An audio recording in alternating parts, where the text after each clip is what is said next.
we're so grateful to you all for being on the call. Because there are a number of people on the call, instead of doing a kind of round of introductions, I'd ask folks to just in the chat, drop your name, your pronouns, a brief note about where you're coming from and what you're interested in. And then in particular, if you'd like us to follow up with resources after the call, please also drop your email. So I'm gonna go ahead and share my screen. So Public Lab has been working on the Bucket Monitor project through the pandemic. We started working on this project in April. And we've been really lucky to partner with SDCEA, groundWork, South Africa, and Citizen Science Community Resources, as well as many other individuals. We're also grateful to the 11th Hour Foundation for supporting this project. So just to get us situated and kind of what the Bucket is and why it continues to be a really critical tool, I want to share some videos that South Durban Community Environmental Alliance has put together. And these really kind of, these are really just to kind of give us an intro and an anchor to kind of what we're going to be talking about on the call today. So first, I'm going to show a brief clip from Bobby Peak, who's the founder and director of groundWork South Africa. Organizing in a community is about convincing your fellow community members about what you see as the truth, what you are experiencing, and make them and get them to understand that they are suffering and experiencing the same impact that you have. The Bucket is a tool, and the Bucket Brigade system is a tool to provide you with information, to be able to go back to the community and be able to tell the community, this is what you are breathing in. And then our second video is Bongani Mthembu, who's the runs the air quality program at South Durban Community Environmental Alliance. So we're just going to show a brief. Friendly as well for this system.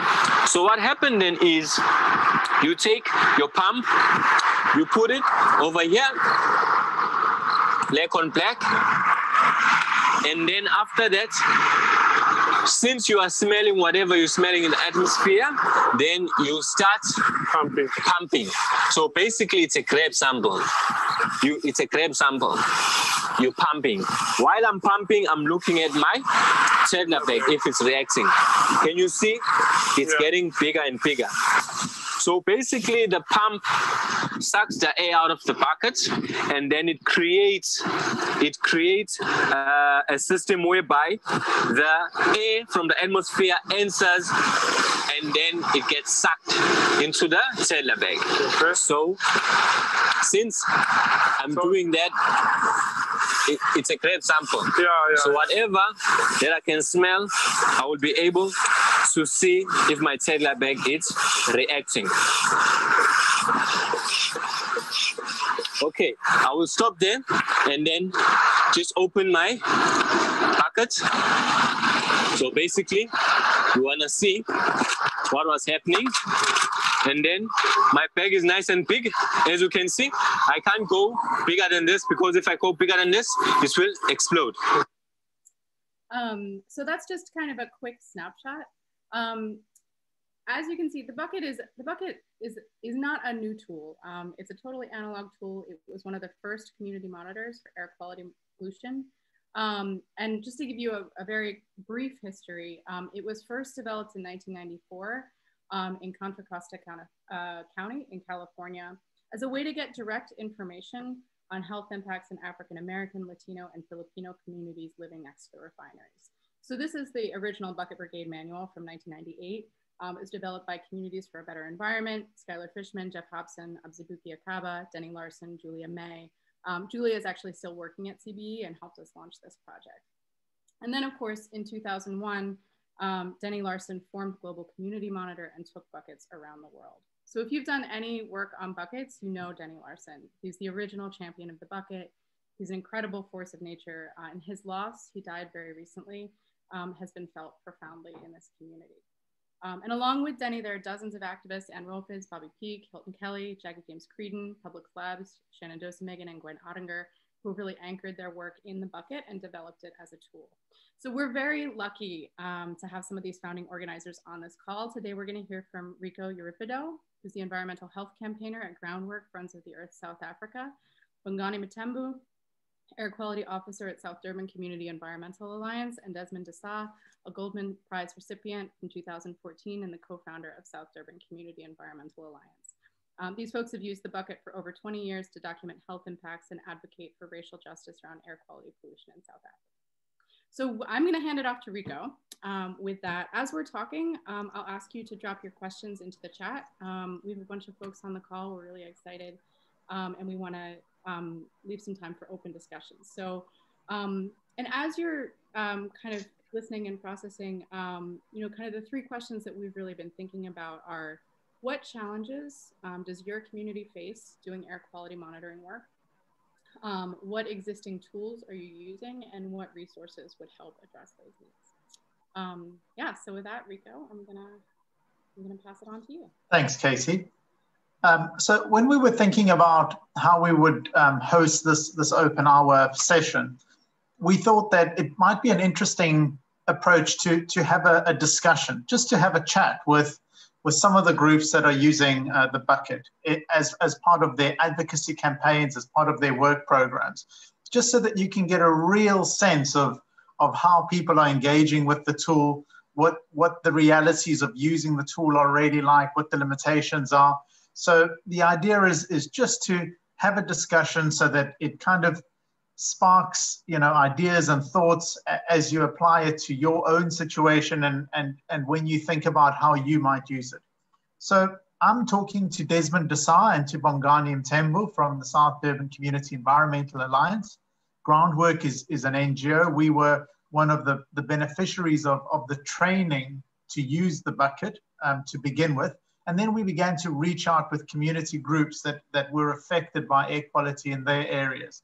And that might have use for the bucket in their practical everyday kind of applications.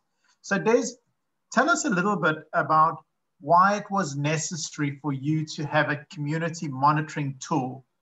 You as a community living in the vicinity of a petrochemical facility in the early 2000s in South Africa at that time. Paint us a picture. Tell us, what was it like at that time? Why did you need the tool? Why was it good for you?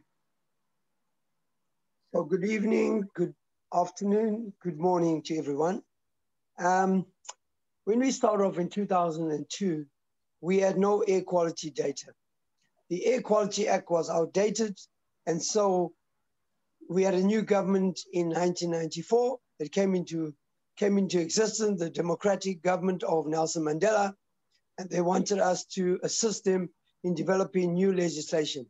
But we also realized that the communities on the front line of the petrochemical and the chemical industry, which is the biggest in South Africa and the Southern Hemisphere, did not provide the data to anyone, including the parliamentarians and the government.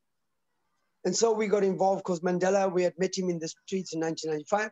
We set up the Multipoint Plan. And when the bucket came through, it was important to be trained because we had no data. We did not know the smells that we were smelling on a regular basis. We did not know what was causing the cancer, but more critical, we never had any information of what was in the air and what limits were there in the air. So thanks, that was important. Yeah. So what was government's response at the time? What was government saying to you? What was industry saying to you about the air quality at the time? You say there was no information. What were they saying though? Yeah, the first meeting I had gone to in 1995 at the care committee meeting, which is the chemical industry sort of liaison forums that they create. And throughout that period, I must say that when we said, well, you know, we have high levels of asthma pumps, they would say, but you're going to have to prove that we are affecting your health. They said, look, it's not the chemical industry, or we do not cause any ill effects from our facilities, and that what you've been affected with is the carpets in your house, guys are smoking, and they blamed everything else besides themselves, and they wouldn't take ownership of the problem. And so they were right in 94 that we did not have any information regarding what we were breathing in every single day, every single week. We did not have anything that informed our thinking or anything we could use that we could challenge government to ensure that they would provide security and safe health standards in South Africa. So all of a sudden, you now had a tool, and with this tool, you were collecting information. How were you using this information? What was the primary purpose for using the information at the time? I must say that when I was taught by Denny Larson, and I owe a lot to Denny, the late Denny Larson, because when he taught us, we were like excited. We were going around at night and taking air samples. We were able to smell what was at the fence line of the petrochemical refineries and the chemical industry. And when we took the air sample, we were taught how to take the air sample, exactly what Bongani showed in the video. And then we would courier the information within 72 hours to Columbus University in the US, where Wilma Subra would analyze the results, and we'll get it back within 2 weeks. We'll get it back into South Africa, and we'd know exactly what was in the air sampling, what were the smells that we were breathing. And it was shocking, the high levels of benzene, of the volatile organic compounds, which included benzene, toluene, and xylene, and other pesticides and other very nasty chemicals like phenol, hydrochloric acid, and all that, which we didn't know, but we got to learn about it just because the bucket. And I can tell you, the bucket became a tool that we started to use on a regular basis. We gathered all that information, gathered all the explosions that were taking place, and we could take air samples and took that and presented in the national parliament in government. And that information was then used to bring about change in the legislation.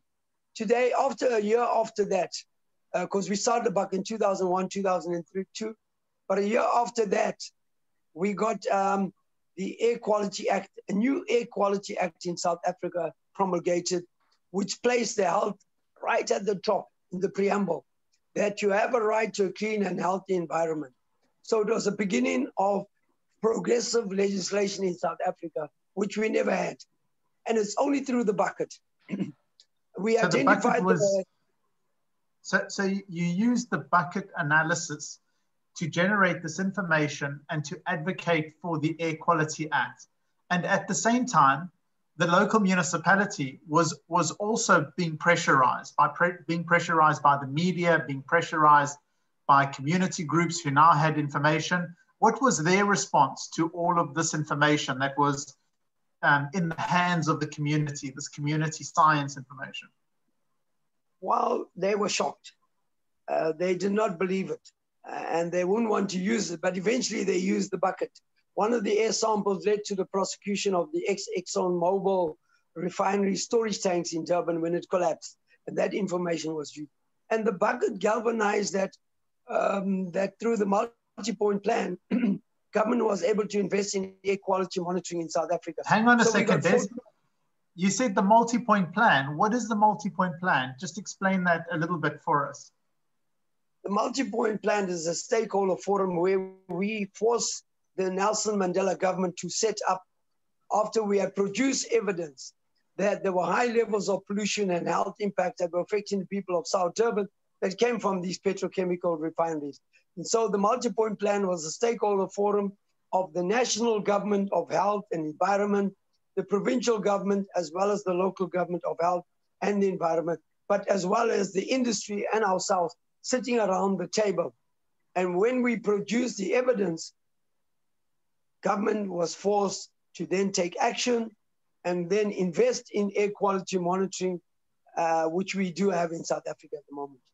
So you got a seat at the table in a multi-stakeholder forum for air quality governance in South Durban, so that all parties who had grievances around air pollution and concerns around health could come together and begin to, in a systematic way, begin to address how to address the air pollution.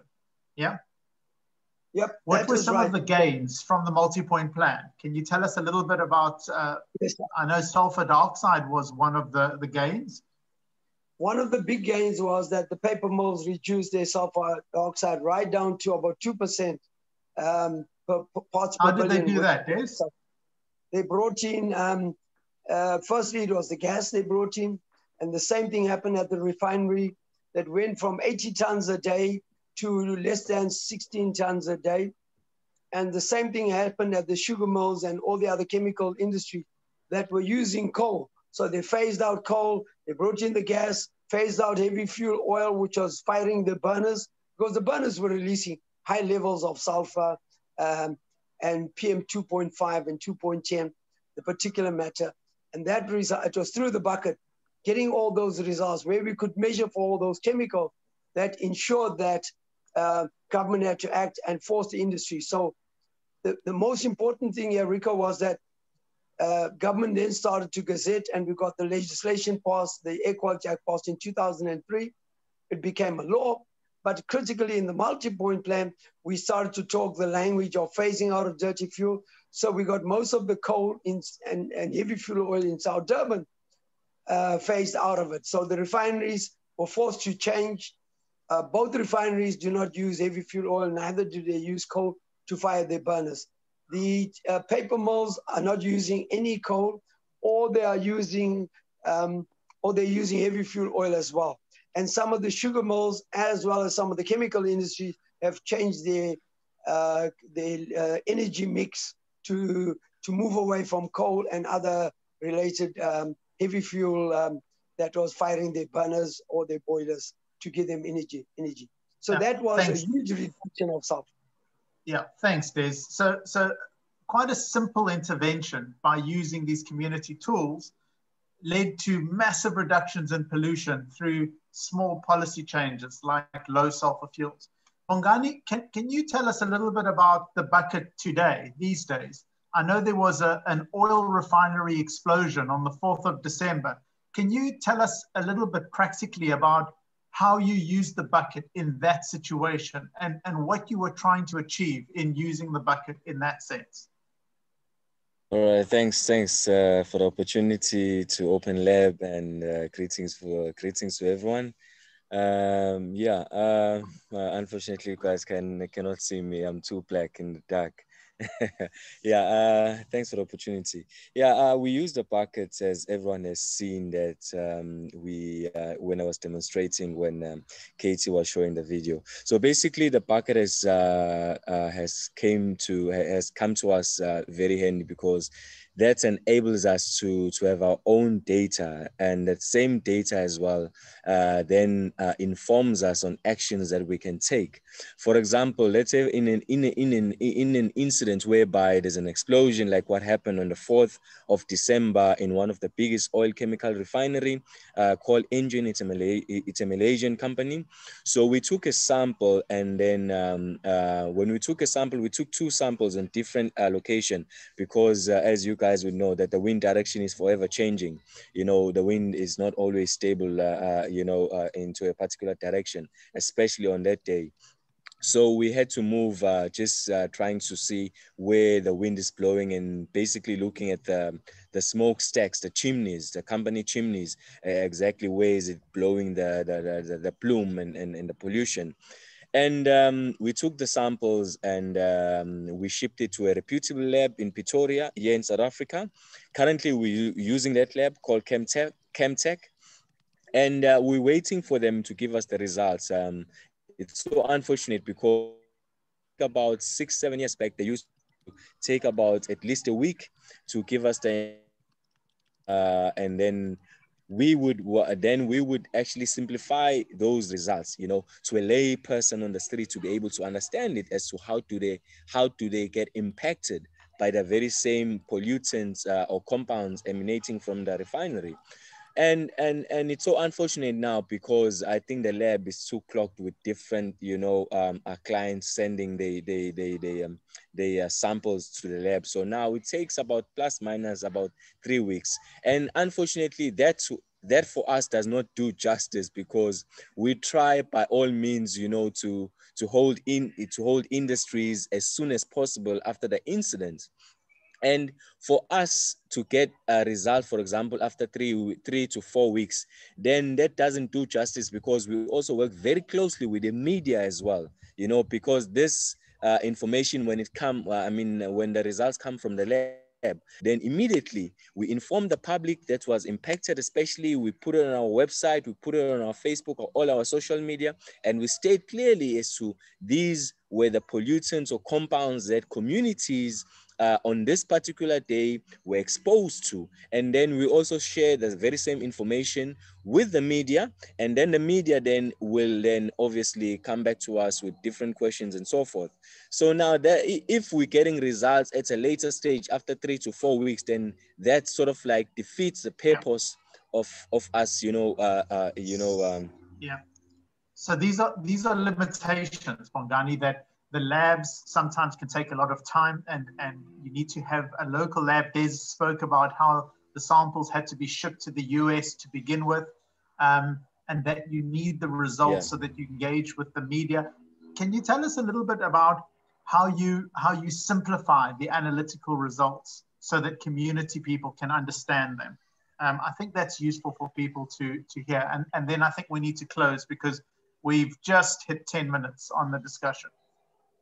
Okay, yeah. So what happened is, for example, let's say the benzene was maybe I would say 65 part per million. Then I would actually look at the South African national standards of benzene. It will be 5 microgram per cubic meter. Sorry, something is disturbing me. Okay. Come. Okay, guys, sorry about that. And then what happens after that is I will take that those results and then benchmark it to the South African national gazetted standards, and then simplify the numbers and then make it understandable to a layperson on the street so that they will be able to understand.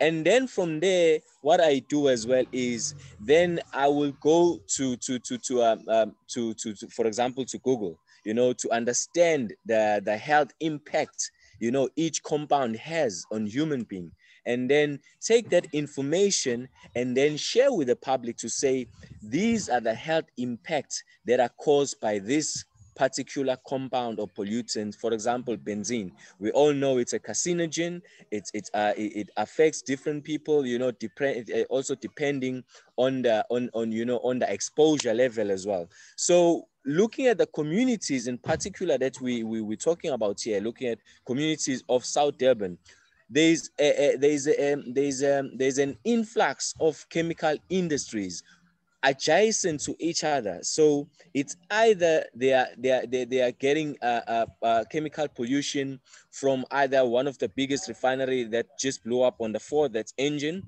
or Supref, it's half Britain, half Dutch, or other small industries that are operating within the South Durban Basin. So also the wind direction also play a very vital role, because we also then, understand as to which company might be the culprits during the day when we took the sample, because it's very important to ensure that when you take a sample, to understand the wind direction, the dynamics, so that when you report, you report accurate information to say this was the possible culprit, and then you do not point someone else that the wind direction wasn't coming from their side. Thanks, Bongani. That's great. Thank you so much. So I think I'd like to close this facilitated discussion and open it up so that all of you have the opportunity to speak to Desmond and Bongani yourself, so that we don't rely too much on this kind of facilitated approach.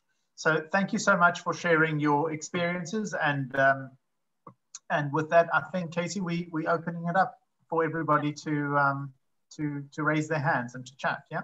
Absolutely. And I also just want to note, just looking at the folks who are on the call, there are also a number of other organizers who have a long history with the Bucket, and we want to invite them to share their experiences as well. But yeah, I think we'll, certainly if you have questions, you can drop them in the chat. I think also if we're not so big, that if people want to unmute themselves and kind of jump in, we can go from there.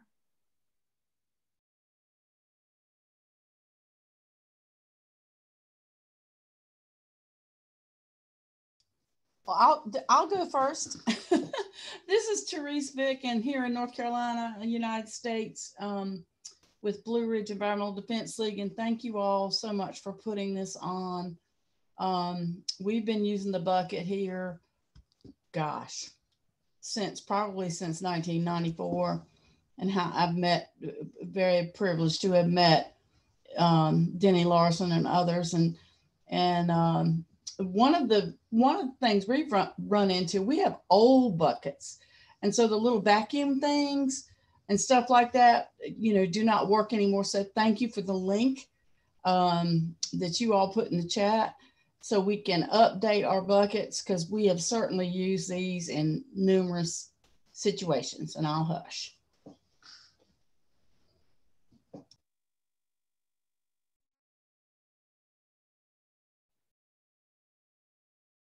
So Dan had a question that. Welcome back. This is All Angles here on EN.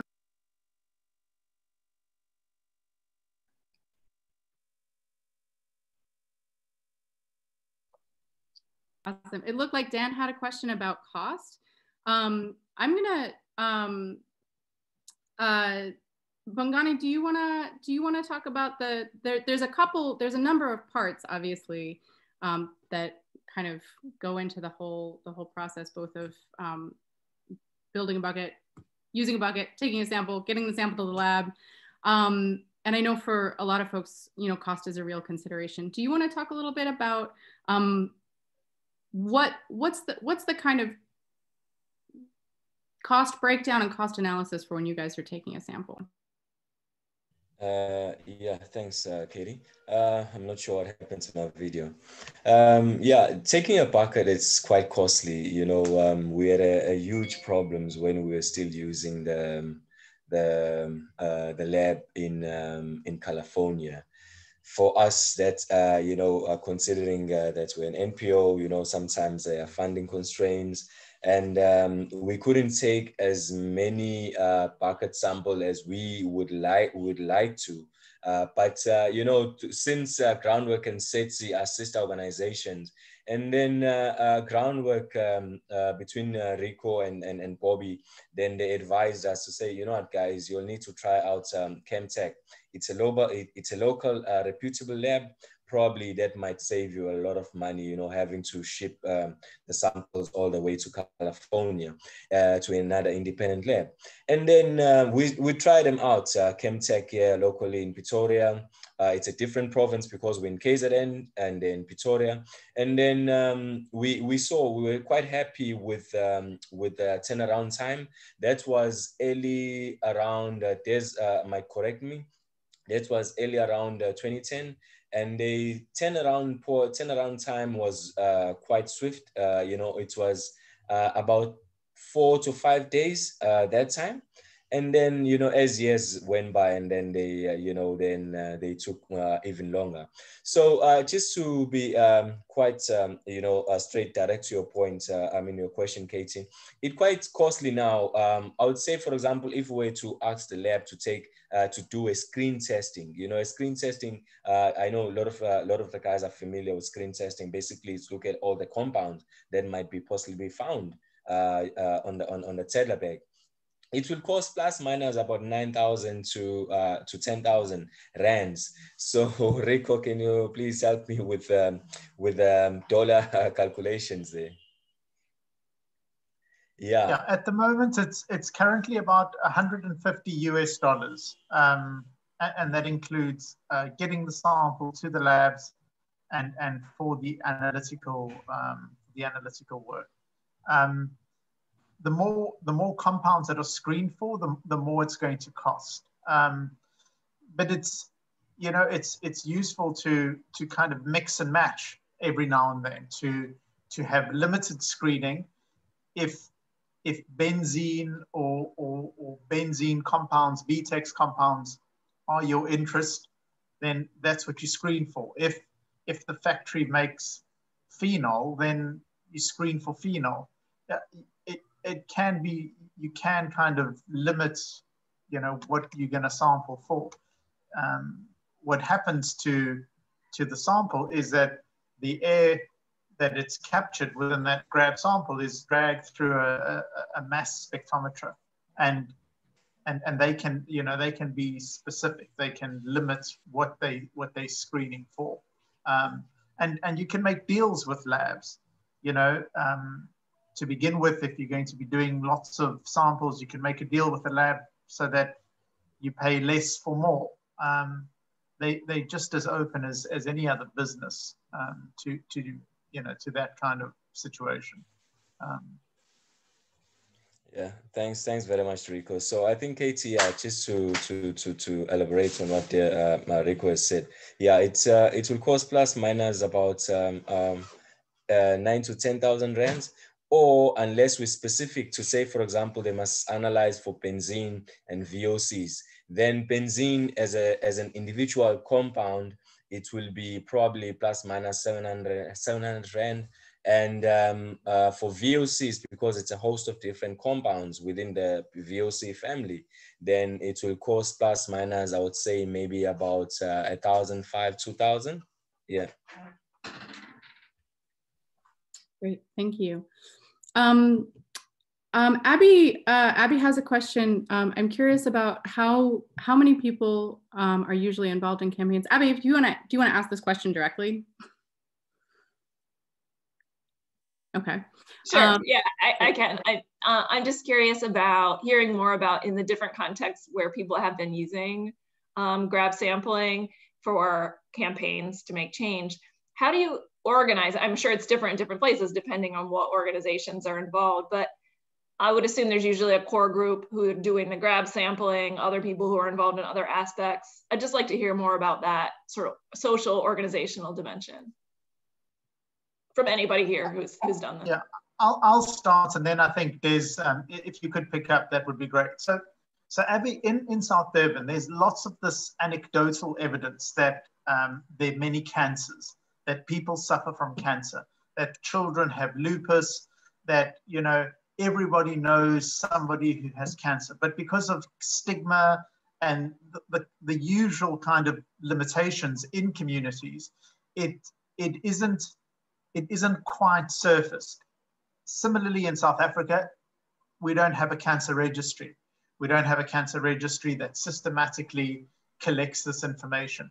So how do you develop a campaign on cancer in a community like South Durban to raise awareness, to help people to come forward and to disclose and to share the information, and to put pressure on the health authorities that, you know, environmental issues aren't for environmental authorities, that environmental issues ultimately are health issues, and that health entities need to be responsible in these environmental kind of discussions and debates.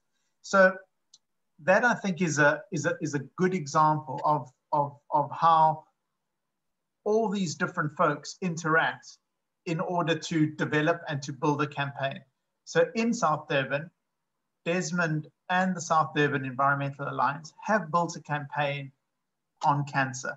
So Des, if you could just share with us, you know, just a little bit of the history and what that looks like. What does the campaign look like on the ground at the moment?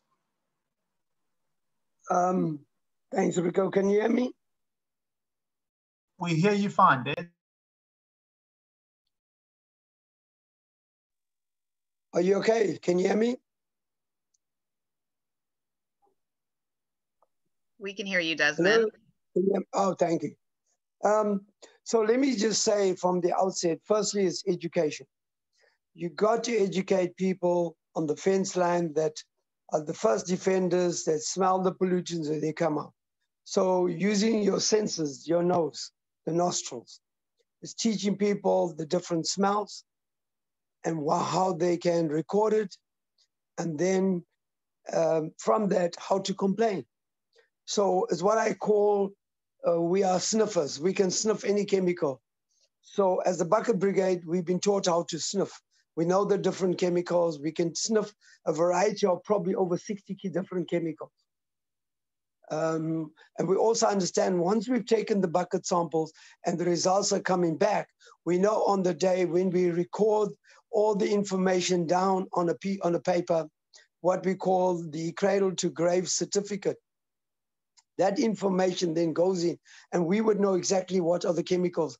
So it's about educating people, it's about getting people to complain, and then we would do a door-to-door walk around the communities to find out, doing a cancer registry, a cancer surveillance on the community in those areas. That would mean that they're getting people's confidentiality, ensuring that people are responding, but also knowing exactly what are the medications, what are the diets that people are going on, so they can challenge cancer.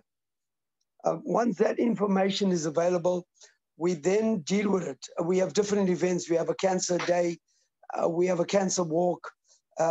We come out and we bring some of the top cancer researchers in the world, also in South Africa. We bring them to an event where people are explained, where we diagnose and we unpack all the different chemicals and air samples that we have taken, so that people understand what are the real causes. And Bongani spoke about benzene, which is linked to leukemia, which is cancer of the blood.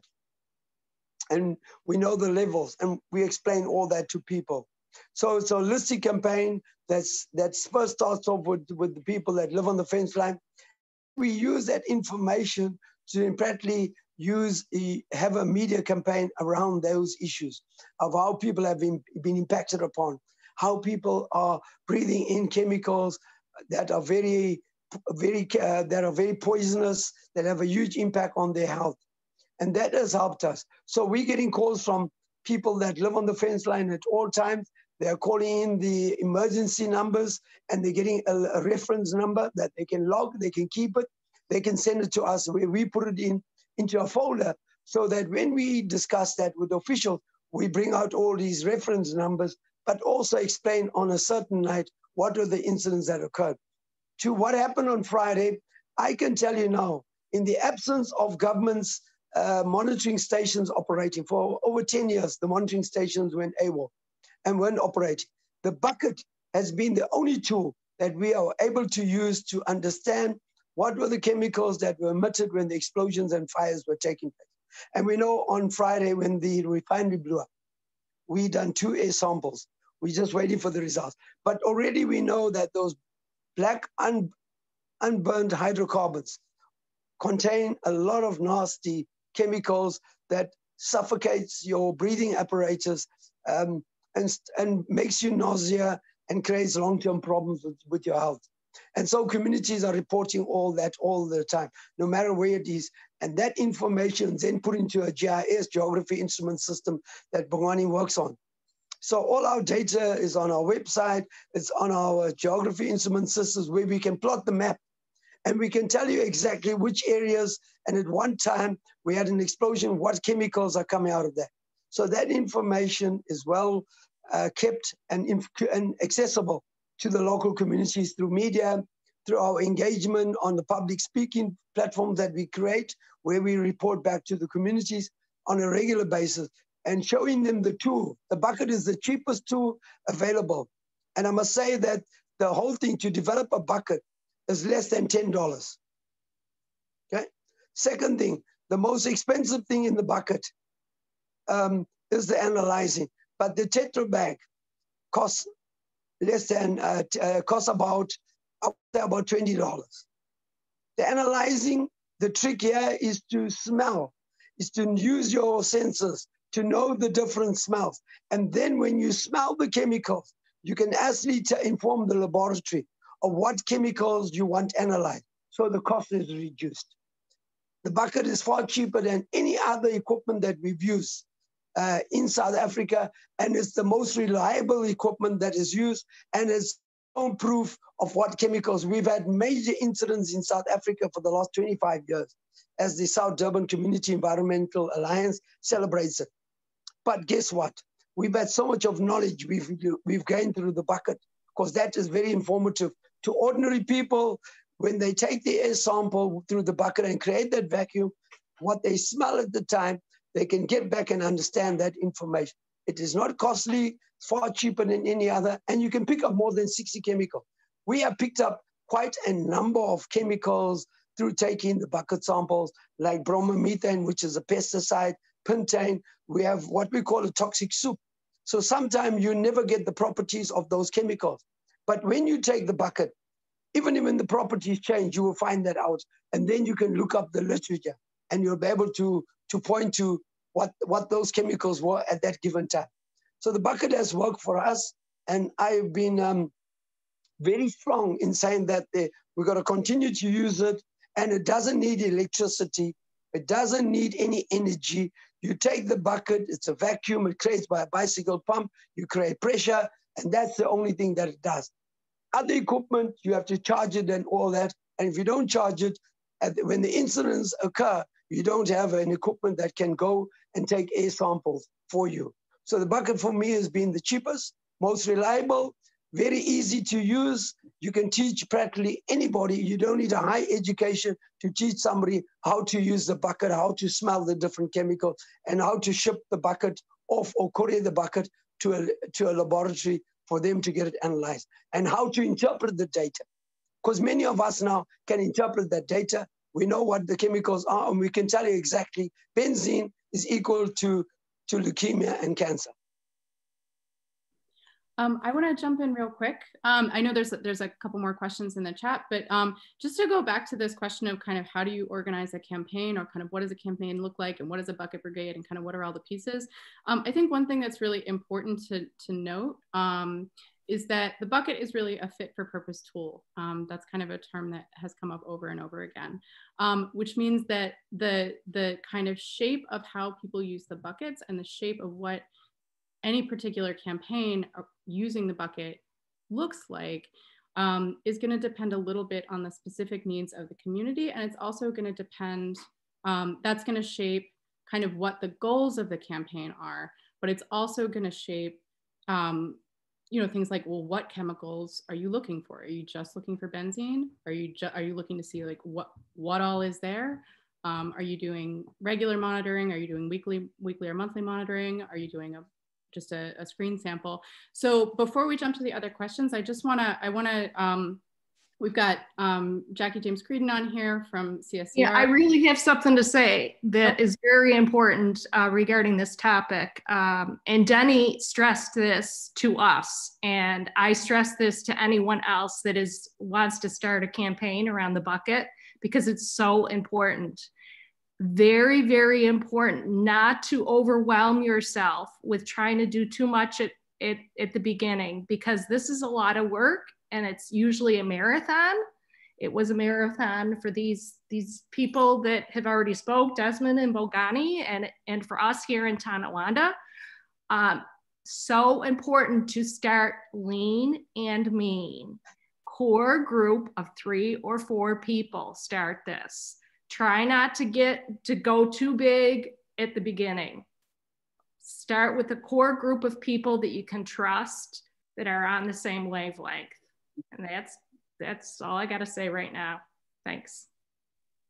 I'm gonna call out some folks. I saw Azubuki's on the call, who is one of the original organizers from CBE, who took the bucket all over the world. If you want to jump in, I also saw Juan Flores from Air Alliance Houston, which is, as far as I'm concerned, written the definitive guide about how to file a complaint, about how to effectively complain. And Teresa as well, I'm so excited that you're on this call. And anyone else who's on the call who's used the bucket, who wants to jump in and talk about kind of what it's looked like in your campaigns, kind of how it's been fit for purpose in your community. And then we'll jump to the other question. Sure, this is Azubuki, and I'm based in Oakland, California. And I think, yeah, the bucket started in San Francisco. So we used it in Richmond. That was the first campaign for it. And I want to give props to Katie. Thank you for putting this together, your whole team, and doing the interviews, and basically making this historical record. And it's a live record, because listening to Desmond and people in South Africa, big props to you guys. I think it's amazing that you're still using it, and the people from Tonawanda. I went to an environmental justice conference a couple of years ago, And I saw their presentation and I was speechless because I was like, wow, people are still using the bucket. And it was amazing. Like you said, it's an analog tool and it's a powerful tool that has outlived most other tools that activists, environmental activists have been able to use. And people are incorporating it into new campaigns. I mean, it's definitely a powerful organizing tool. Like a few years ago, I was hired or volunteered to work in the Native American territory, the Navajo lands. And I basically did a training out there, and they don't even have running water. And they wanted to learn about the bucket, and it was standing room only, and people were really interested. So it's definitely being used. It's definitely, the manuals have been revised and updated. And like people, I definitely have one of the original buckets, looked like a museum piece compared to what's available now. But it's just really impressive how people have circled around the bucket and used it and propagated it around the world. I can't, Katie, you might be able to tell us how many countries, but I definitely took it to like 4 or 5 or different countries. And I know Denny took it to like maybe over 100 countries. So I think that's important to tell people, is like all these different communities are using it. All these different communities are engaged in a way meaningful. They're sharing their knowledge. Those were the things that the bucket was made for, is for people to organize, to transfer knowledge, to collaborate and support each other. And I see that on this call. It's just, I mean, Denny must be dancing up and down the street because this is part of his legacy. He created other things too, like the National Refinery, Oil Refinery Network, things like that. And those things have grown into different areas. But I mean, he would be proud to know that the work that he started is continuing. Thank you.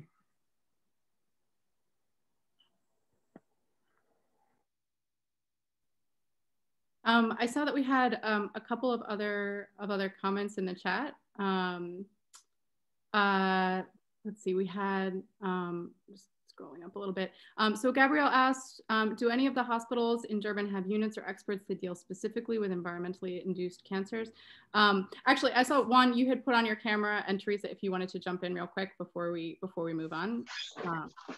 Hey, just real quick, Juan Flores, I'm with Airlines Houston, and just our experience using the buckets, you know, we used them a couple years ago when Hurricane Harvey came through Houston and we had no electricity, was nothing out here. And usually when the hurricanes come in, you know, everything gets shut down. The air monitoring by TCEQ, EPA, everything is shut down. So we're pretty much on our own. So I know during Harvey, we were really struggling, being flooded in, couldn't really move around too much and couldn't really know exactly what was going on. So we had the buckets we created and we had them there for a while. So we decided to go out to the refineries around Pasadena and LaPorte, Deer Park, and go out and get some readings using the buckets. And they're very, very helpful, as, you know, electricity was kind of not around and these you can use without that. So we went out there, got some samples. Some of the hardest things we had was trying to send the samples out when, you know, the roads are shut down and there's no electricity. So, you know, we were able to get some of it out, but then we learned that we had to find something closer, a closer laboratory, which we did. And we improved that over the last couple of years. And that's kind of our backup air monitor that we use sometimes when the situation calls for it. And they're very reliable because you don't need a lot to really use them. And electricity and so on, they're very portable. So that's something that we have in our arsenal and something that we use even now when the time calls for it.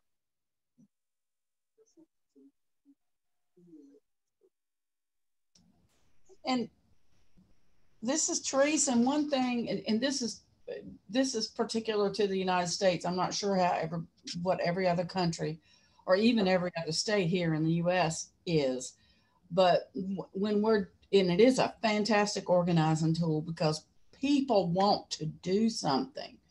You know, we can have meetings and talk, but people want to do something. They want to take action.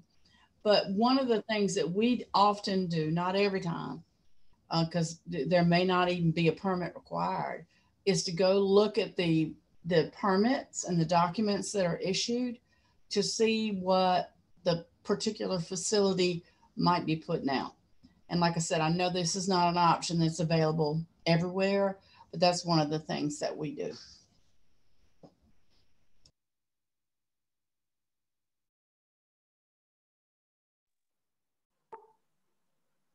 Casey, I'll try and answer the question about the hospitals. So it's not as if we don't have oncologists in Durban. We do.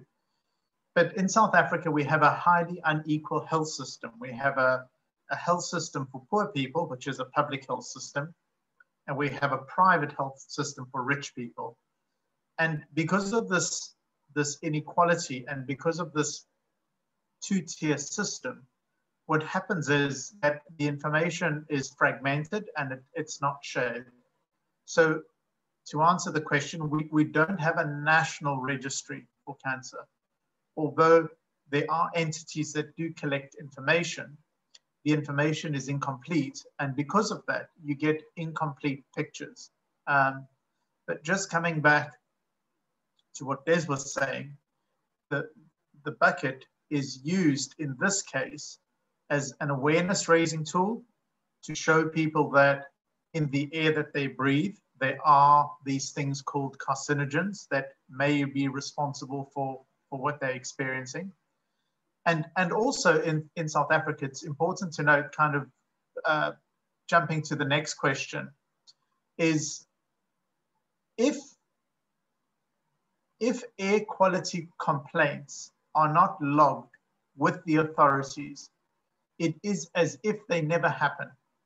Our laws in South Africa are such that if a local authority is not notified of a complaint, then it's like it never happened.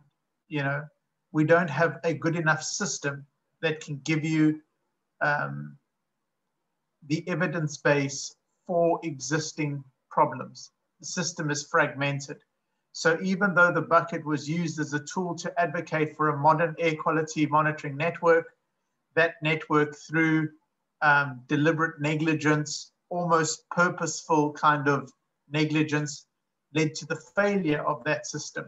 So South Durban went from the Multipoint Plan having a state-of-the-art air quality system to this purposeful neglect over the next 10 years. So the information wasn't there. Democratic spaces in South Africa are closing.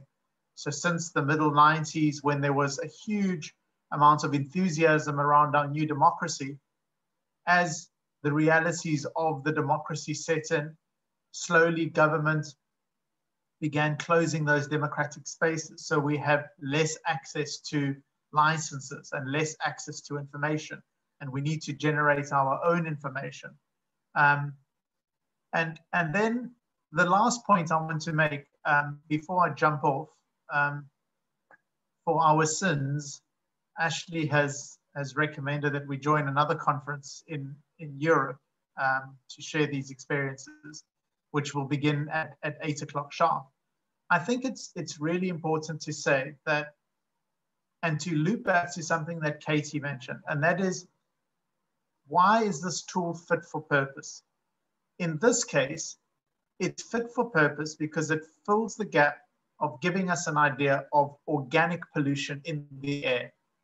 It's fit for purpose because around an oil refinery with its associated sub-industries, lots of small chemical works, lots of small subsidiary industries, that is the pollution that people are worried about. It's smells, it's things that people can smell. And even though air quality monitoring has become really cheap for things like particulate matter, which is really important, so you can get these little PM 2.5 monitors that you can even build yourselves, there isn't really anything that we've come across that is equivalent to the bucket as far as organic pollutants are concerned. And that is the opportunity to measure for a wide spectrum of organic pollutants, or to even narrow that down and to measure for a narrow spectrum. So for us in South Durban, it really is a fit for purpose tool. And that's what makes it such a useful tool, and gives us the opportunity to fill in a serious gap, because even with functional government monitors, they don't monitor for the wide spectrum of organics that people are exposed to in a place like the South Durban Basin. Thank you. Wonderful. Thank you, Rico. So we are almost at time. I know some folks have to get off the call. I just wanted to say thank you again to Rico, Bongani, and Des for sharing these incredible experiences. Ashley and I are going to stay on the call, or I'm going to stay on. I think Ashley and I are going to stay on the call. We're happy to stay on to continue the conversation for another little while. Additionally, we haven't talked a lot about the toolkit and the resources that we've been putting together as part of this project. Again, it's not a new project. It's been used around the world for 25 years. I think one of the things that Public Lab has been working on in collaboration with CSCR and SDCEA and other groups is really just trying to, because so many of the resources are analog, and because it continues to be a really critical tool, to just kind of gather and document and put those together so that it can continue to be used. So I'm happy to talk more about that for folks who want to stay on. We'd also love to continue the conversation, but of course, if you have to get off the call, that's totally fine. So thank you all, and thank you, Rico, Des, and Bongani. Yeah, thank you again, everyone.